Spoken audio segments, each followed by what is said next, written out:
윤석열이 아무리 발버둥 쳐도 내란이 없던 일이 되지 않습니다. 헌재에서 선고만 나오면 처벌의 시간이 시작되는데 이상하게 계속 선고가 미뤄지고 있었습니다. 그런데 이번에 헌재에서 충격적인 발언이 터졌고 더는 숨길 수 없습니다. 윤석열이 끝까지 발악하더니 결국 대형 사고가 터진 겁니다. 모두가 예상했던 결말대로 흘러가기 시작했습니다. 검찰, 법원뿐만 아니라 수많은 내란 공범들을 앞세워서 무죄인 것처럼 선동하더니 결국 탄핵으로 완전히 초토화됐습니다. 이제 윤석열은 끝났습니다. 영상 시청 전 구독과 좋아요 정중히 부탁드립니다.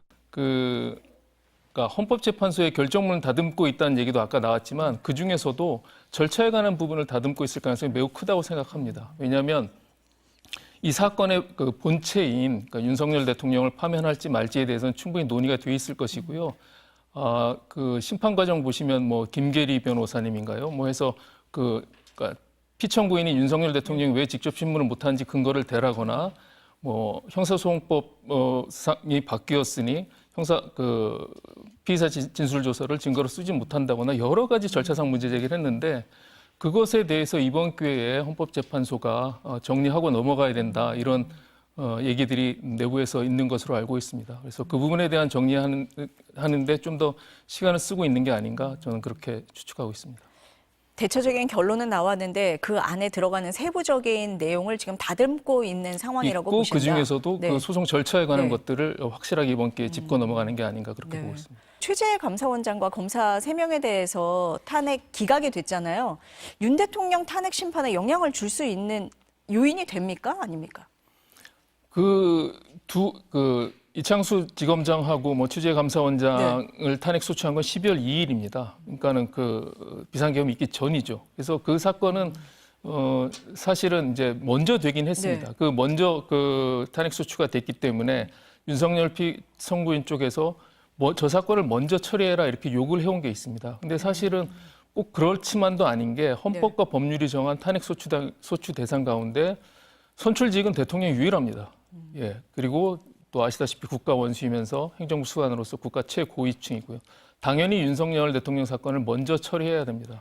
근데 그럼에도 불구하고 지금 감사원장과 중앙지검장 사건을 먼저 처리한 것은 아까도 말씀드렸듯이 이 절차에 대해서 계속 피청구의 쪽이 문제를 삼고 있기 때문에 그런 것을 고려해서 먼저 처리하지 않았나. 이거 지금 바쁜 와중에 이걸 왜 먼저 처리했는지 저는 사실 의문인데요.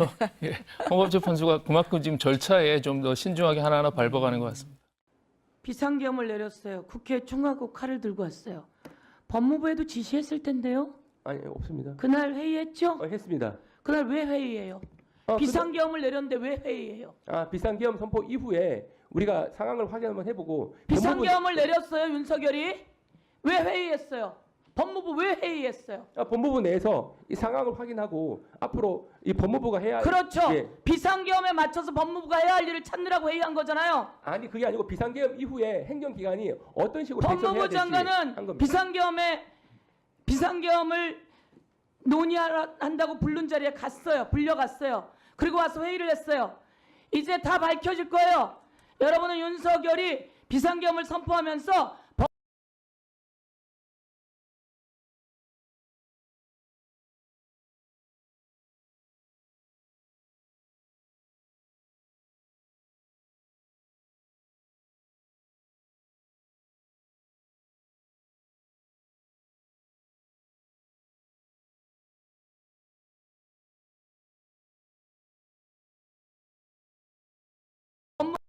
그런데 지금 김석우 차관이 여기 앉아있을 자리예요?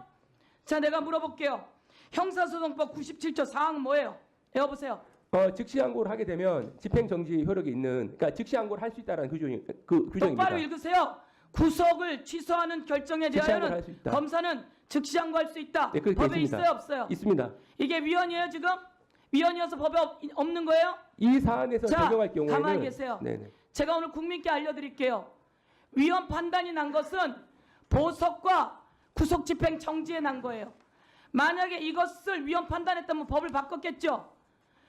헌법재판소가 위헌 판단할 때는 이것도 위헌이고 보석도 위헌이고 구속 집행 정지가 위헌이었다면 구속 취소도 위헌이라고 그렇게 했을 겁니다. 아니, 그런 걸 했어요, 안 했어요? 위헌 제청 대상 조문에 대해서만 할 수밖에 없습니다. 그러니까 이거는 그런 조문이 아니잖아요. 그 조문과 그리고 이 조문이 아니고 법사위에서 내가 그날 있었던 사람이에요.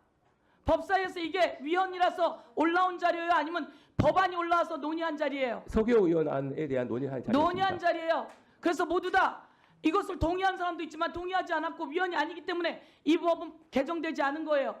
알겠습니까? 네, 그때 형사소송법 97조 이게 있어요, 없어요? 있습니다. 즉시항고, 검사는 즉시항고할 수 있다, 있어요, 없어요? 있습니다.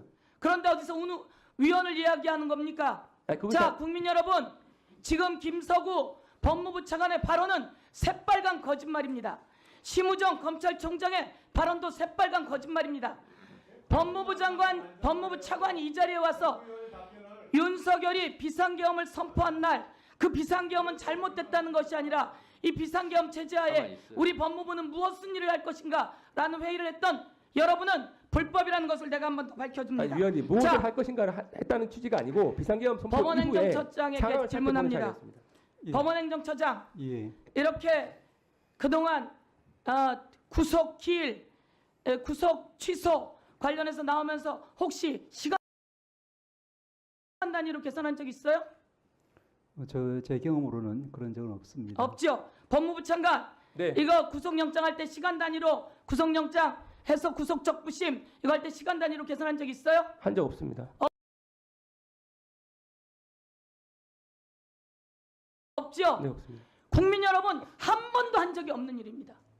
법원행정처장이 한 적이 없다 그랬고요. 법무부 차관이 한 번도 한 적이 없는 겁니다. 그런데 이것을 윤석열 내란 주범에게 우두머리에게 했다는 겁니다. 그러면 반성하고 사과하는 게 맞지 않습니까? 그런데 여기 나와서 위헌이라고 하는 재청이 있은 적도 없는 내용을 가지고 위헌 소지가 있다고 이야기합니다. 법원행정처장도 이런 일은 한 번도 있은 적이 없지 않습니까? 그런데 여기에 대해서 이 판단이 대한민국을 좌우지하고 흔들어대고 있는 이 판단을 사과를 하지 않습니까? 그런데 법원행정처장은 그래도 즉시항고 기간이 아직 남아 있습니다. 즉시항고해서 상급심의 판단을 하게 해주십시오라고 이야기하신 거죠. 재판부에서 그런 취지를 결정문에 기재했고 저희들도 상고심 판단이 좀 필요한 사안이라고 생각을 하고 있습니다. 상고심 판단이 필요한 사안입니다. 법무부 차관 검사하면서 한 번도 해본 적이 없는 것을 가지고 지금 위헌 소지가 있다고요? 자, 그렇게 정리하고 제가 오늘 말씀드리겠습니다. 윤석열은 띄워주세요. 비상계엄을 했습니다. 비상계엄 위헌입니까 아닙니까? 자, 이 비상계엄을 할 때 한덕수 비상계엄 다음 거 넘겨주세요. 한덕수 형식적 실체적 금결이 있었다고 생각하는 것. 그리고 저는 국무회라고 생각하지 않습니다. 한덕수가 이렇게 이야기합니다. 그리고 송미령 장관 일방적 통보였다. 조태현 회의 자체는 없었다고 생각합니다. 최상목 저는 국무회의라고 생각하지 않습니다. 이런 비상계엄이 위헌 위법 맞습니까 아닙니까? 법무부 차관 위헌 위법 해와네요. 위헌 위법의 소지가 상당히 있는 사항이라고 말씀드릴 수 있습니다. 포고령 1호 포고령 자 포고령 국회와 지방의회 정당활동 전체를 금했어요. 저거 맞아요 안 맞아요? 계엄령에 저런 거 선포하면 돼요 안 돼요? 현재 헌법재판에서 다투어질 부분이라 제가 뭐 개인적인 의견을 말씀드릴 수 그런 없습니다. 식으로 얘기하지 마세요. 자, 계엄령 13조 들어보세요.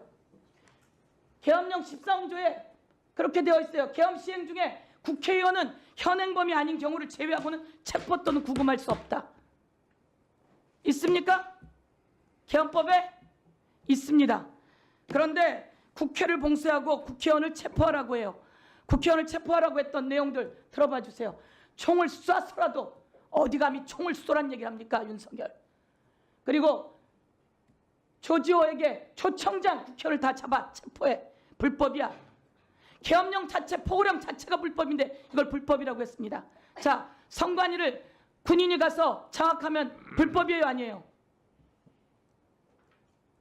법무부 차관 불법이에요 아니에요? 근데 적법한 절차를 거치지 않고 선관위에 침입을 해서 관련 자료를 확보하려고 했다면 법적인 소지가 분명히 했다면이 아니라 위헌 소지가 윤석열 있습니다. 말 들어보세요. 보내라고 한 것은 제가 김용현 장관에게 얘기를 한 겁니다. 참 다행 아닙니까? 선관위에 보내라고 한 건 제가 김용현 차관에게 이야기한 겁니다. 자기 입으로 헌재에서 이야기한 거예요. 그런데 이걸 헌재에서 다투고 있다고 말합니까? 아니 위헌성 여부를 다투고 있다는 취지였습니다. 말씀드린 취지. 법원행정처장님, 예. 윤석열 대통령 스스로 헌재에 나와서 중앙선관위에 군인을 자기가 보냈다고 이야기합니까 안 합니까 지금? 조금 전에 화면은 제가 봤습니다.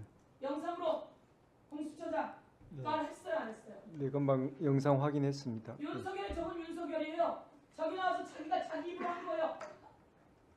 내가 군인을 보내라고 김영현에게 이야기했다. 이런 모든 것들이 다 있어요.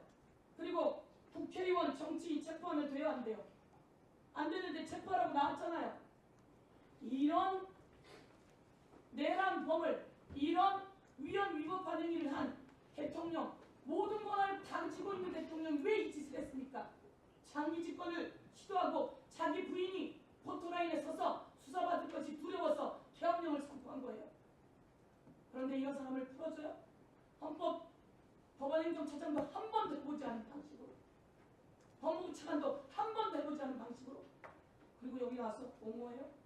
아닌 건 아니라고 해야죠. 이상입니다. 오늘 영상은 여기까지입니다. 대한민국 정상화를 위해 끝까지 힘쓰겠습니다. 여러분의 구독과 좋아요로 힘을 보태주세요. 감사합니다.